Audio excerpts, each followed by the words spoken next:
So I didn't start trying to lose weight until I was in 8th grade, which basically means that I didn't start going crazy until I was 13. By today's standards, I think that's like, hey, why didn't you start sooner? You see, I was always big, and like big, big. To call me chubby would have been kind, sure. I probably would have thanked you and thought you were complimenting me, honestly, but it would have been untrue. I was the biggest kid in the classroom, the one that was teased, the one wearing a women's size 12 dress to her first communion. But something happened when I was 20. That year, I was a sophomore in college. I'd just fallen in love. I had this amazing group of girlfriends, the kind that you nap with in a twin bed, the kind that believe in all the same things you do, in politics, in religion, in the fact that Felicity was crazy for having chosen Ben. In a lot of ways, things were going really, really well for me. I mean, everything except for one thing. I was uncomfortable almost all the time. I had just bought these jeans at Old Navy, and they were size 22, and they started getting really tight. I couldn't go out without wearing a cardigan because I was really scared of people noticing that top roll of fat that hung over my belly button. I developed this really weird paranoia of people watching me walk away, of them noticing that all of the pants I wore rode up when my thighs chafed and created this like mega wedgie.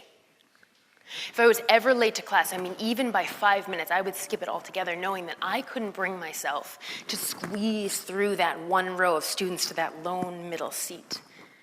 I couldn't walk anywhere. I couldn't walk up the big hill on campus. I couldn't do many things without sweating. And of course, the problem with sweating is that your hair is going to frizz. And then you can't have that straight, sleek look that makes your face look slimmer.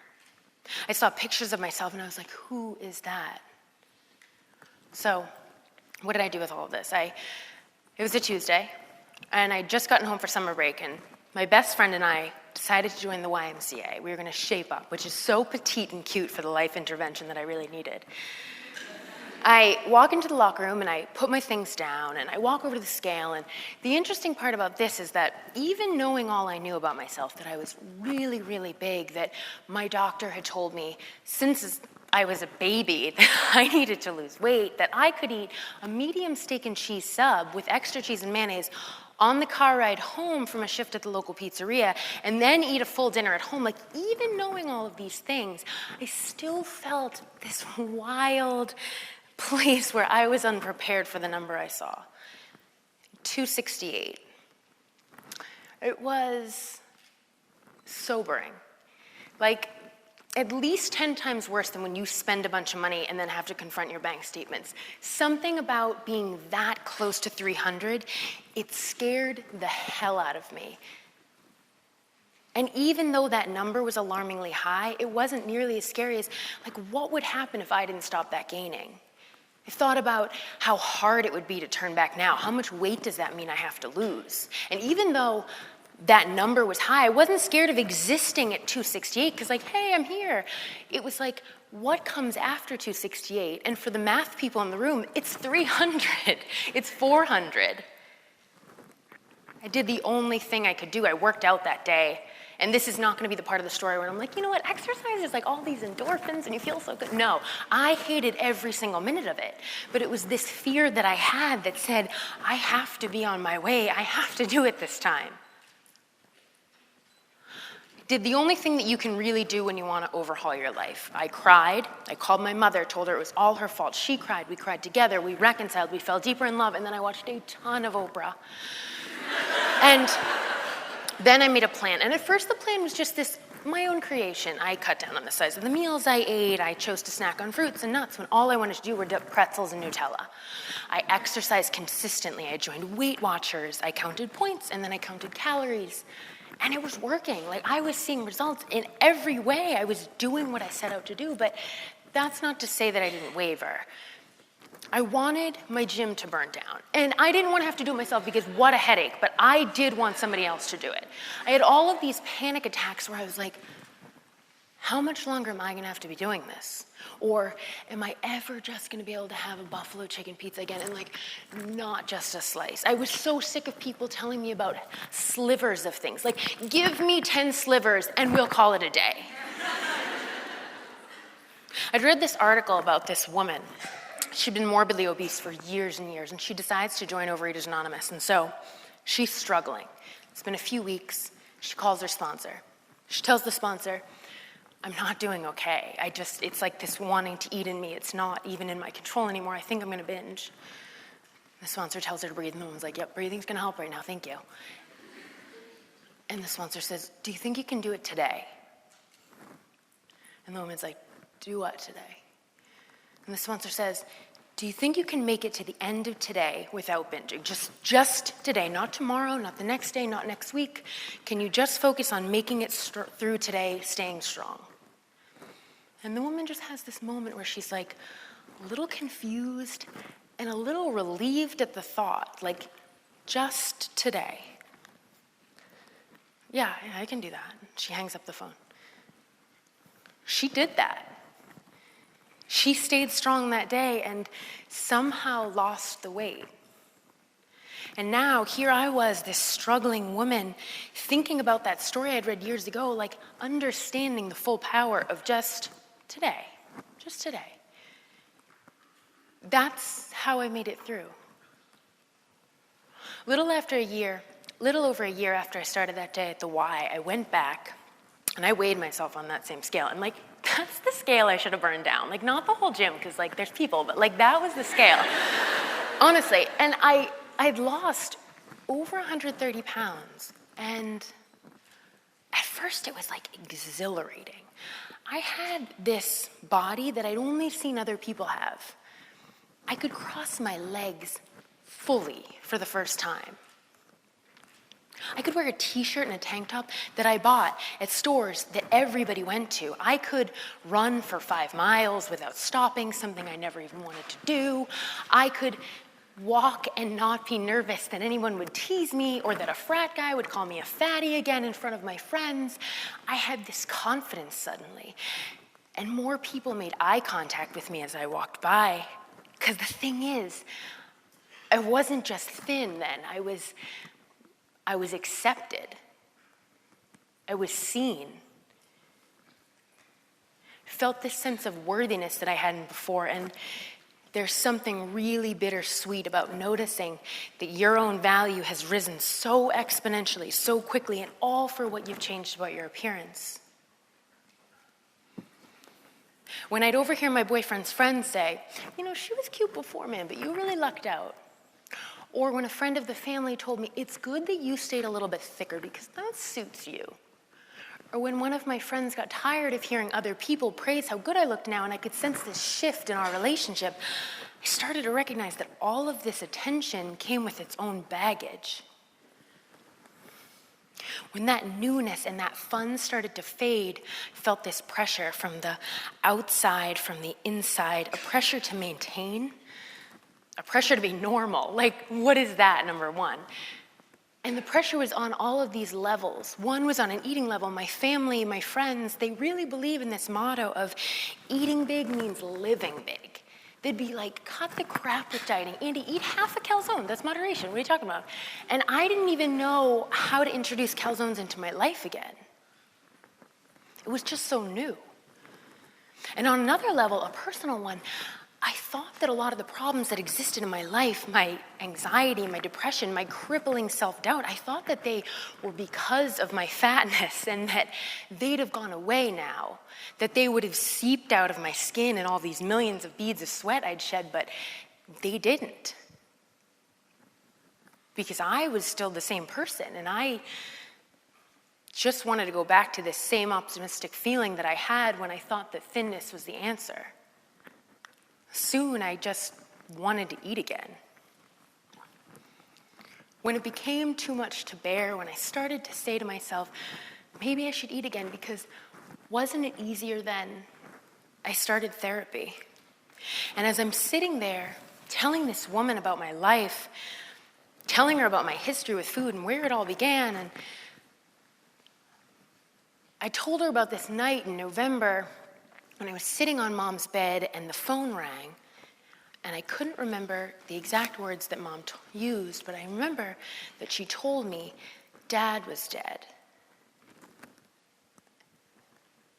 That all those months that we didn't know where he was, when he told us he was going away to get better, to stop drinking for once and for all, that he was in Arizona 3,000 miles away, and that the coroner hadn't been able to identify his body at first because he'd been homeless with no ID, no wallet, only 2 pennies in his pocket. And I thought of that conversation that I had, the last one that I had, where he asked me to tell Mom to send him money to come home on the train. And I, knowing that Mom had $25 a week to buy groceries and that she'd already said no, and I, hearing that vodka made his voice wobbly, said, "No, Dad, I can't. I won't." And that night I found out that he died at that train station. I remember those things like they're this old movie, like one you watch in high school, the ones you hate, with a plot that you can't quite pay attention to. It's like once Dad died, food wasn't something that I could just control, something to bide time, something to cry with, celebrate, get mad at. It was like food was the only thing, and I ate. And when I was done eating, I found a snack. And now, thin without it, I started to grieve. And there's no easy way to tell anybody that. There's no way to tell someone, look, I know I just lost half my body weight and I should be so happy, but I'm not. Or I'm not just trying to eat healthier, move more. I'm trying to reconcile the fact that I miss food like I miss Dad. That I've replaced feeling anything with eating. One of the parts of therapy that stayed with me the longest and probably helped me the most was this writing I'd started to do. I journaled. And after a few years, I started to feel steadier, saner, more at home in my own skin. And I started a blog. I was like really courageous. It's a food blog for everyone who's like, get her away from the food. I'd begun cooking at that point, making all these healthy recipes. I figured, why not just photograph it and subject it to the criticism of 1 million people online? And so at first, I'm just sharing these recipes, and then I say, okay, it's time. I'm going to share my weight loss. And I did. And I wrote about weight loss and body image in this honest, vulnerable, sometimes cringe-inducing way. Really not knowing how people would react, but I guess with one intention, to just be a friend to anybody else who had ever struggled like I had.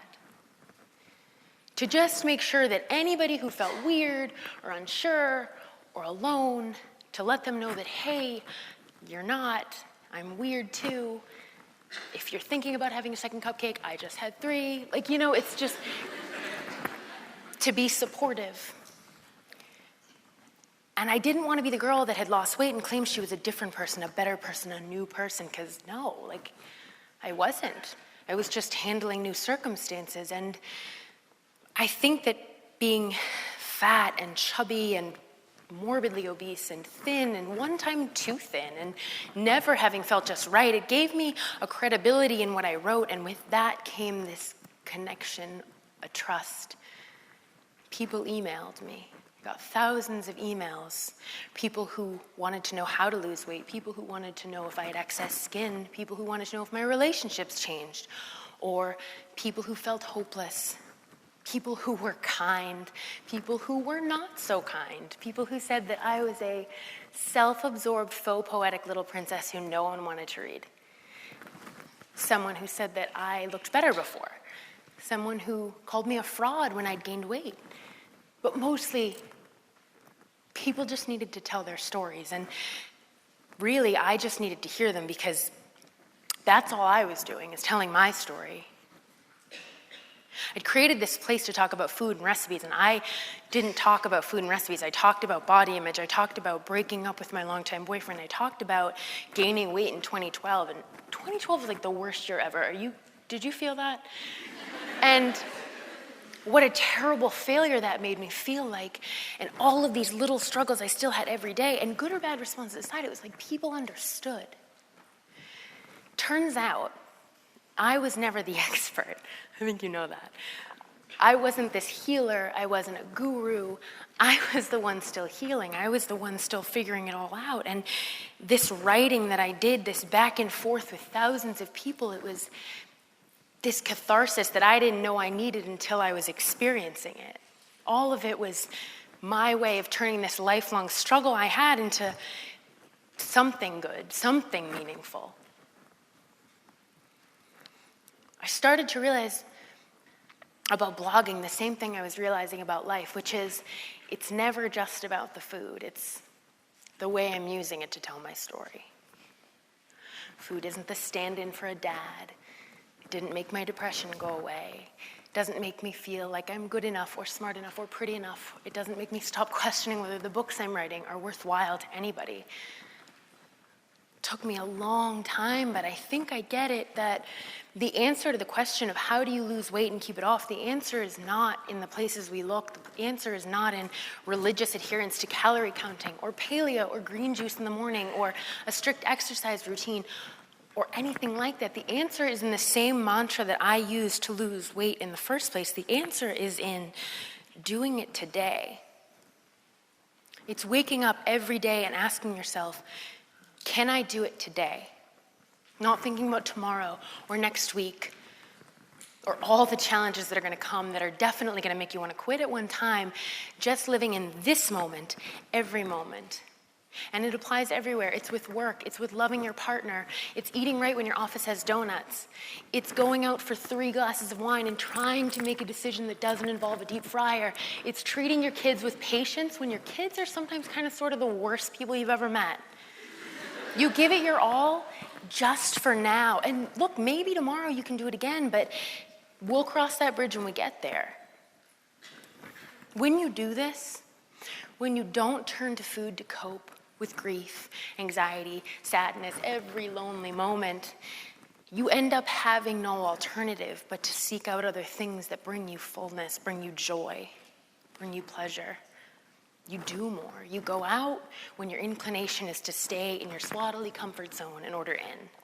You pursue the things that leave you feeling good after having done them rather than ashamed. Maybe you write, maybe you cook, maybe you watch YouTube videos of unlikely animal friendships, but what you find is what you've been looking for all along, except you don't find it in your taste buds. You find it in a collection of a million teeny tiny moments. You find fullness. So do that. Do that today. Make it through this day and give it everything. Not for the people around you. Be present for yourself, for every feeling, for every opportunity. It's not easy. Sometimes it will hurt. But if you do it, and if I do it, we will be full. Thank you.